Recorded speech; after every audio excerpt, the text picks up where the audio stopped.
We now move to First Minister's questions. Question number 1, Joanne Lamont. Thank you very much, Presiding Officer. To ask the Deputy First Minister what engagements she has planned for the rest of the day. Deputy First Minister. Later today, I will have meetings to take forward the Government's programme for Scotland. That programme includes protecting the council tax freeze, free university education, personal care and bus travel for pensioners, and healthcare free at the point of need. Joanne Lamont. The late Campbell Christie was one of the finest trade unionists this country has ever produced. A man who fought uncaring Tory governments at every turn and helped to deliver this place to protect the people of Scotland. His commission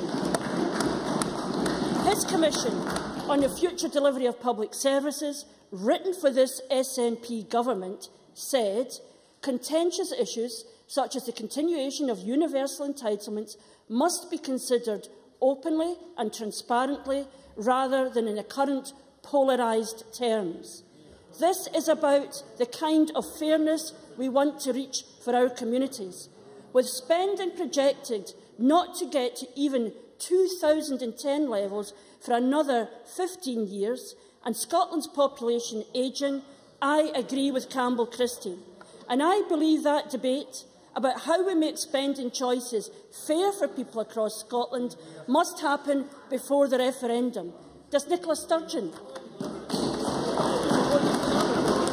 Deputy First Minister.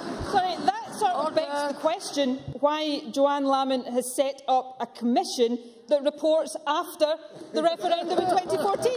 Joanne Lamont clearly doesn't have the courage of her convictions. Now, can I agree with Joanne Lamont? Order.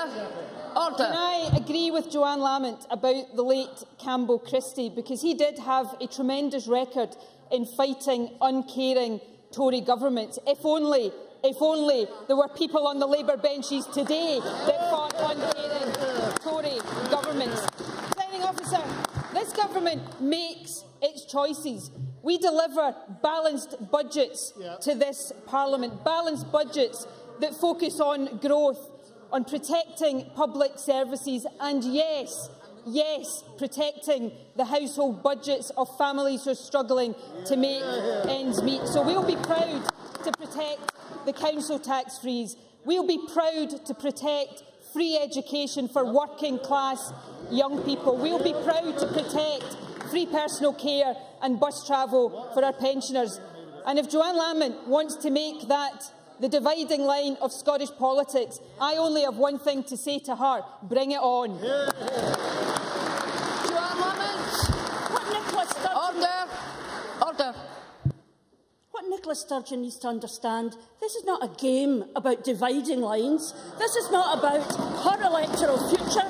This is what's happening in our communities across Scotland. She ought not to believe what her spin doctor tells her about what I said. What I said was we need an open and honest debate, just like John Swinney said in 2010. And if she doesn't want to agree with Campbell Christie and me, maybe she will agree with one of her own, with her Chief Economic Advisor, Carford Beveridge, in another report commissioned by her government. He said of free services, concessionary travel, prescription charges, eye examinations, free personal and nursing care and tuition fees are commendable, but simply may no longer be affordable. But critically, he added, a debate needs to be had on whether those who can afford to pay might be invited to do so, thus allowing better targeting of those in most need.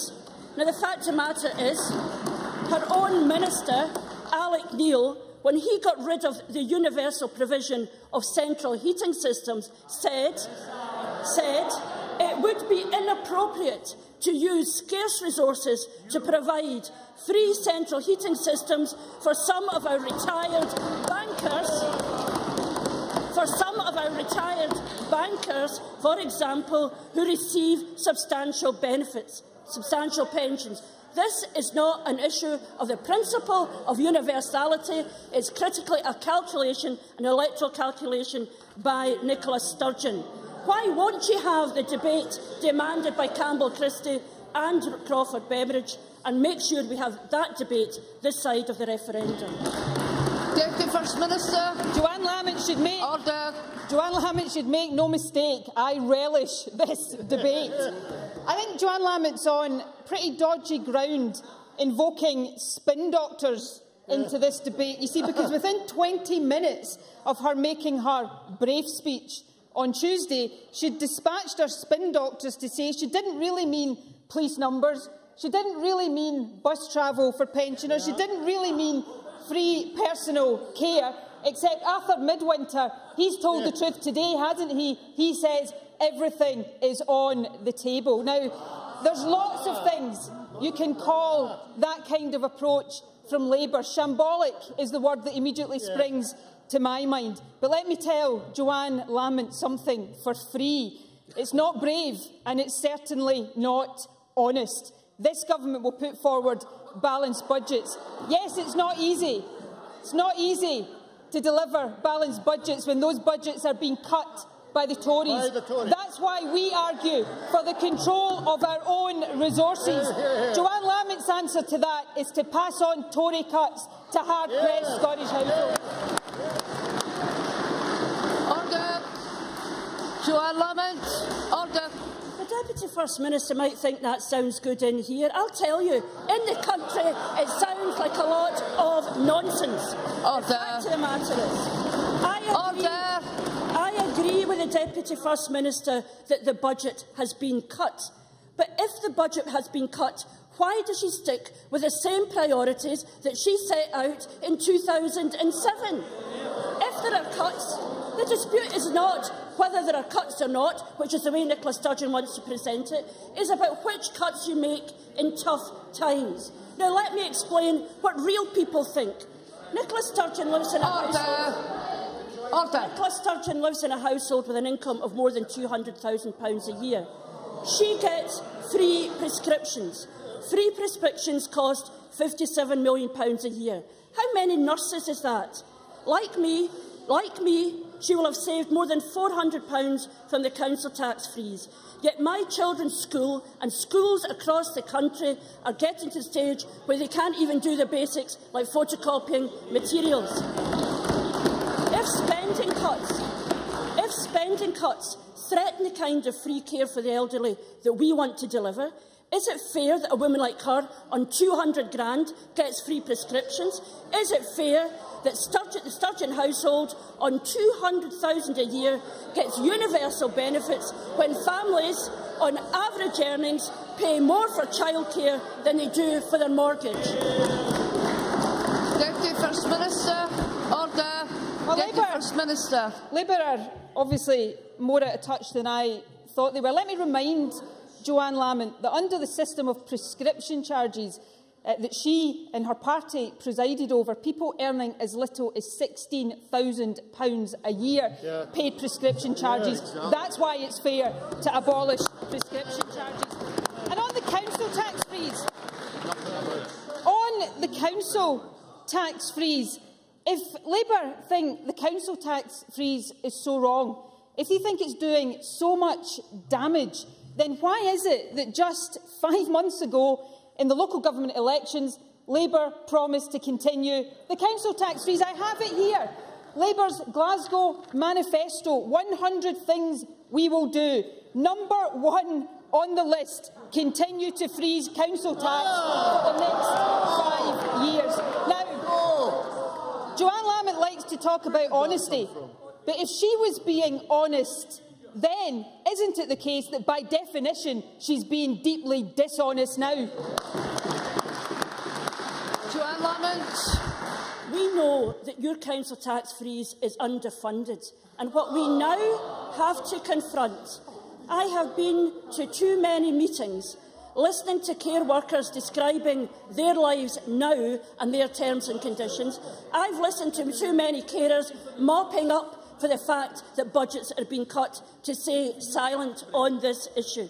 Talk about not opening the gas bill but putting it in the drawer. That is what Nicola Sturgeon is doing with the nation's bills. And let me tell her, as every decent household knows, that never ends well. These are serious times. You said you want a debate. Have one. Let the people of Scotland choose. Because if she closes the debate, if she shuts down the debate in the way that that started this week, she'd better explain to the carer told they can only care for their pensioner for 15 minutes why that is happening, to the son why that's the only care his mother gets, to the parent why their child can't have the classroom support they require to maintain their child in mainstream education. There is a public spending crisis happening now, and it's going to get worse, and she should face up to it. Yes, the Tories are cutting the budget, but within that budget, we will all be judged. We will all be judged about the choices we make, whether it's our benefits or the needs of the people of this country. She should get that, and she should change her mind now. First Minister, order. Deputy First Minister. Can I remind Joanne Lamont gently that the people of Scotland did choose. In May 2011, they overwhelmingly chose free prescription charges, a freeze on the council tax and free university education for working class kids. And I say this to Joanne Lamont.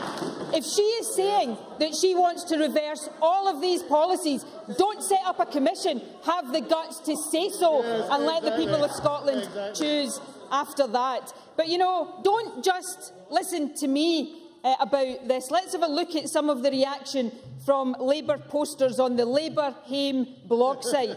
What are we doing? Did we learn nothing from the New Labour nonsense? This is not a speech based on any reasonable interpretation of Labour values. That's what Labour members have to say. But, you know, all is not lost for Joanne Lamont, because Murdo Fraser was quick to take to Twitter. What he said was, good to see Joanne Lamont warming to Tory policies. Now, we can laugh, but you know what? It is actually quite tragic. Joanne Lamont, poster girl for the Tories. Whatever happened to Labour? You know, we used to have New Labour. Now we've got Joanne Lamont, New Blair. Question number 2. Ruth Davidson. Thank you, Presiding Officer. To ask the Deputy First Minister when she'll next meet the Prime Minister. Deputy First Minister. I have no plans to meet with the Prime Minister in the immediate future. Ruth Davidson. Thank you, Deputy Presiding Officer. And I'd like to thank both of the honourable leaders for finally and belatedly bringing the debate onto ground that the Conservatives, have been talking about since before the last election. And I chime hugely with my colleague Murdo Fraser. Order. Let us hear the member, please. I chime hugely with Murdo Fraser, and I'm pleased that the Deputy Presiding Officer wished to remind the Chamber that indeed there was only one party who wasn't taking part in the Dutch auction in 2011, who had sound ideas for prescription charges and council tax and student funding. But, Presiding Officer, last week, the Finance Secretary gave us what he said would be a budget for growth. He gave it a big build-up. He was taking to the newspapers, he took to the airwaves, he said that every penny would be put towards the economy.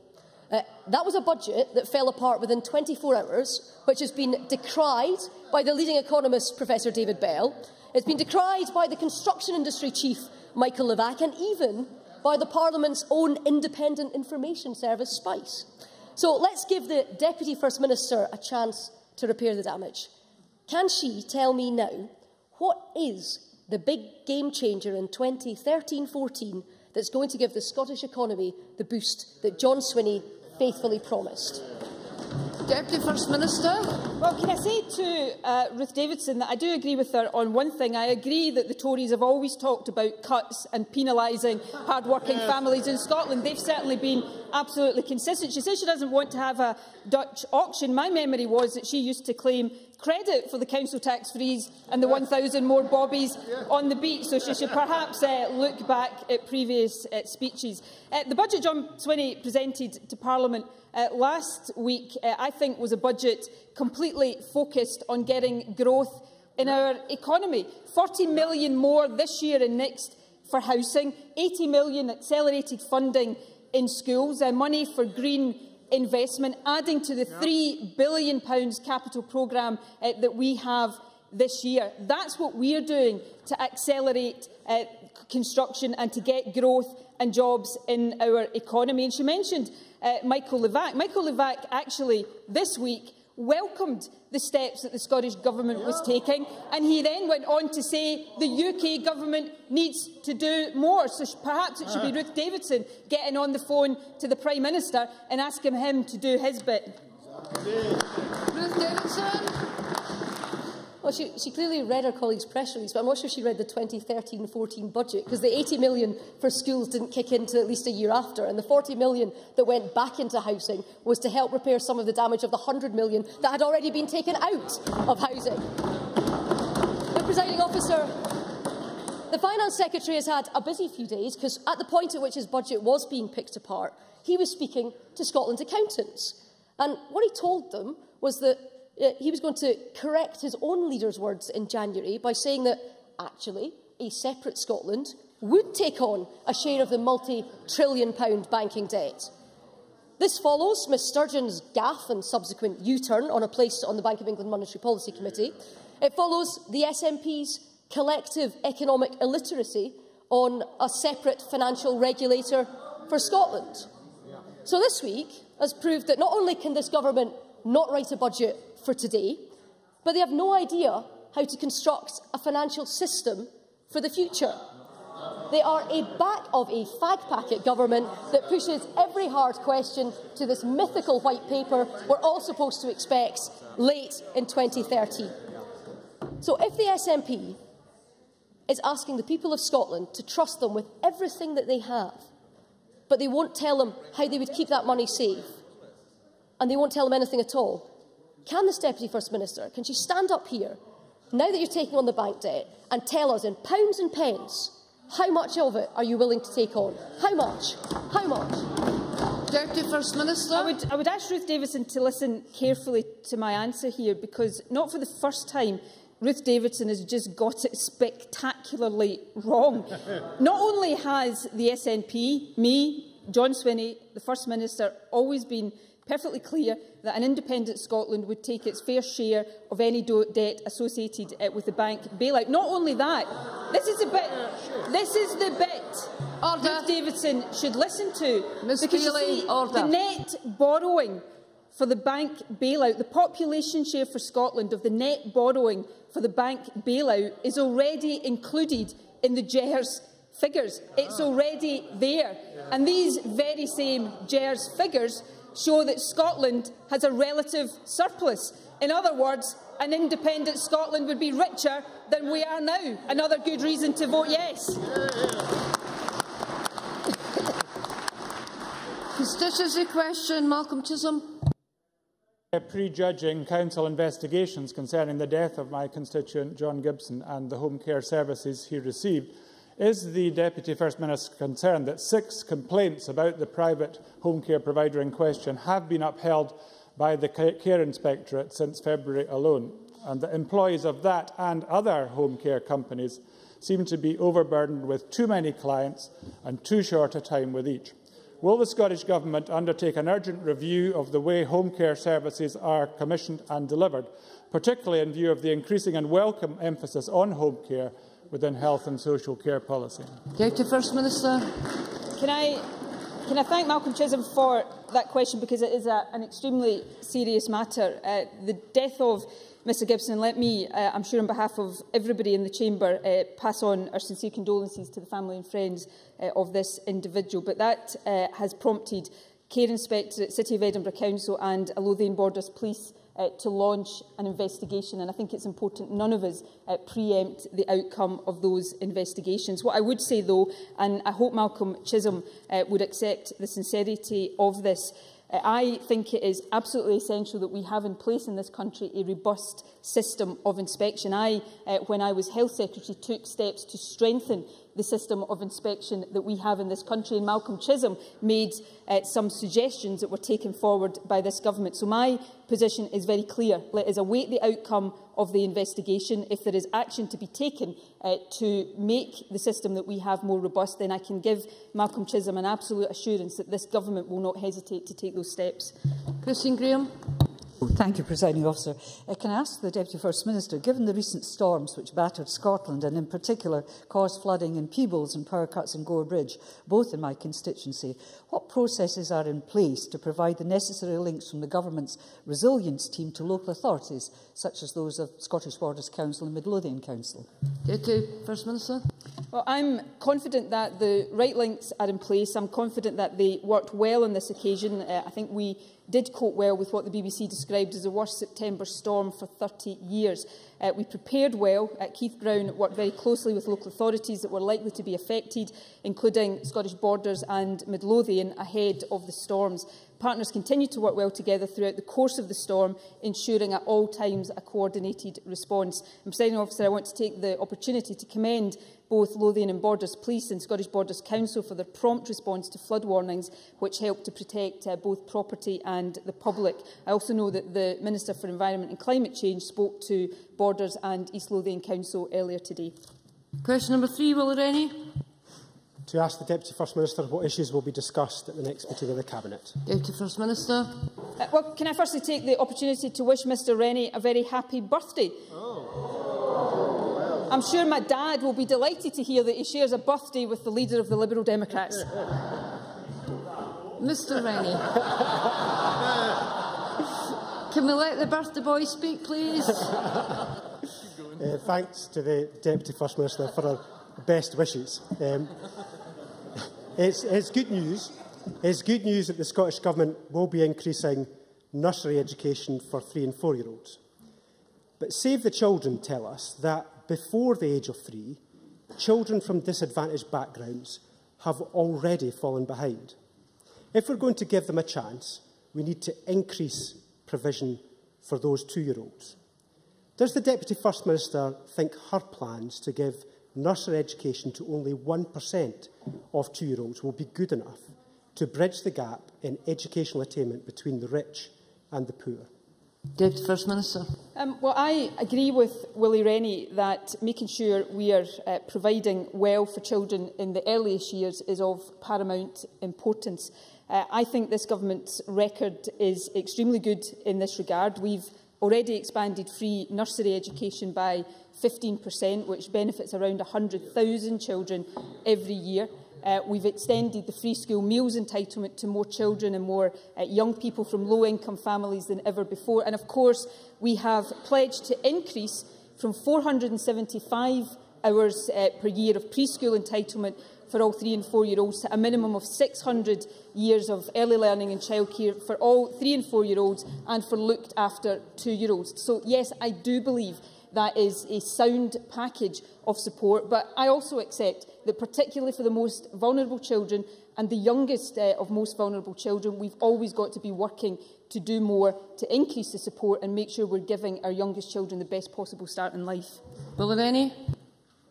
Doris and Sandra White knew all that, knew what the Deputy First Minister was setting out, but they've asked, they've demanded, in fact in a motion and in a speech in here, that more needs to be done. In England, they're going to give nursery education to 40%. 4 out of 10 2-year-olds will be getting nursery education. In Scotland, it is only 1%. A generation will miss out. The evidence is that many will never, ever catch up. It's a gap in provision that will lock in a gap in attainment. So can I appeal to her once more? Can she review the government's plans so that disadvantaged kids just don't lose out? Deputy First Minister. Can I say, in all seriousness, to Willie Rennie, that the package of early years care that this government is pledged to deliver is greater than what is being delivered south of the border. The government in England is not providing 600 hours per year of childcare. But I do agree, and I hope this could be something we can build some cross-party consensus on, because I do agree we must do more for our most vulnerable young children. That's why, for example, the Government, as part of our approach to more preventative spending, has set up the Early Years Change Fund. So our policies and our approaches on these things will always be kept under review to make sure that we are taking all of the reasonable steps that we can to give our children the best start in life. Question number 4, Sandra White. Thank you, Presiding Officer. To ask the Deputy First Minister what progress is being made with reducing waiting times for treatment for drug misuse. Deputy First Minister. The latest statistics that were published on Tuesday show that our target to reach a level of 90% of clients starting treatment for their drug problem within 3 weeks of referral has been achieved. That's 9 months ahead of schedule.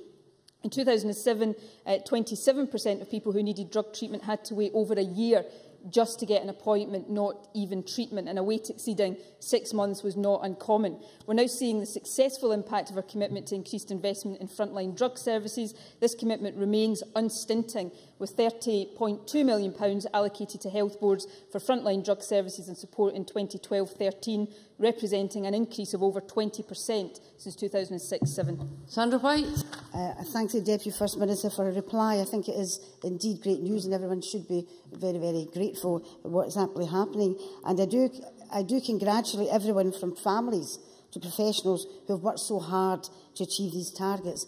Can I therefore ask Deputy First Minister what the next stage is for the future delivery of this strategy, which really is so vital for people tackling drug addiction?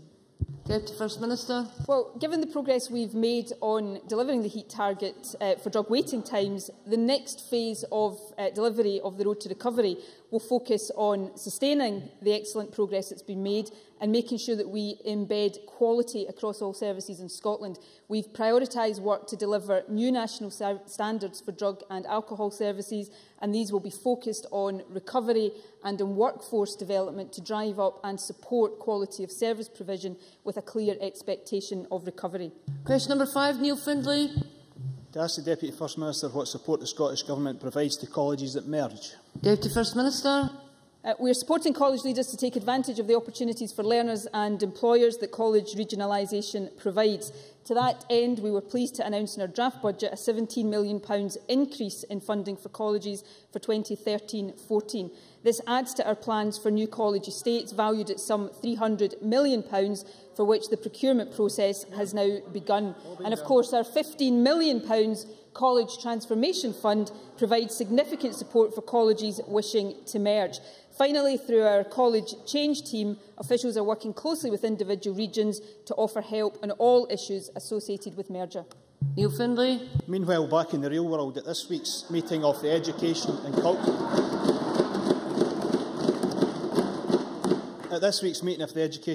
Committee, the Further Education Trade Unions and the leader of NUS Scotland, Robin Parker, said that economic recovery is being threatened by cuts to college budgets.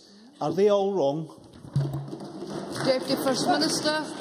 Order. I think Neil Findlay should listen carefully and look carefully at what we are doing. We're protecting college places. I think that's what matters most to young people around Scotland, protecting college places. We're also doing what we can to ensure that through both revenue funding, capital funding and our NPD programme, we're delivering substantial investment in Scotland's colleges. I think that's what people want from a government operating in tough times, delivering on the priorities that they set, and that's exactly what this government is doing and exactly what we will continue to do. Question number 6, Murdo Fraser. Thank you. To ask the Scottish Government how it will ensure that patients in Scotland with heart conditions receive treatment that is comparable with that for those in the rest of the UK. Deputy First Minister. NHS Scotland is providing high-quality care, services and support for people with heart disease. Only today in the Herald newspaper, the lead clinician, Dr Barry Valance, describes cardiology services in Scotland as, quotes, second to none.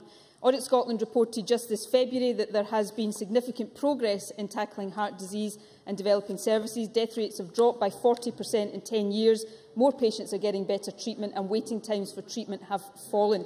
We published our Heart Disease Action Plan in 2009 and we've allocated over £2 million to support its implementation. Murdo Fraser. I thank the Deputy First Minister for her response. Notwithstanding what she has to say, she will be aware of the criticisms made earlier this week by Professor Oldroyd of the Golden Jubilee Hospital that Scotland is lagging behind the rest of the UK in introducing new drugs and techniques. One technique of vital benefit to heart attack victims, as she will know, is cardiac rehabilitation, an inexpensive treatment with a proven track record in prolonging life. Will the Deputy First Minister today commit to protecting and indeed increasing funding for cardiac rehabilitation for Scottish patients?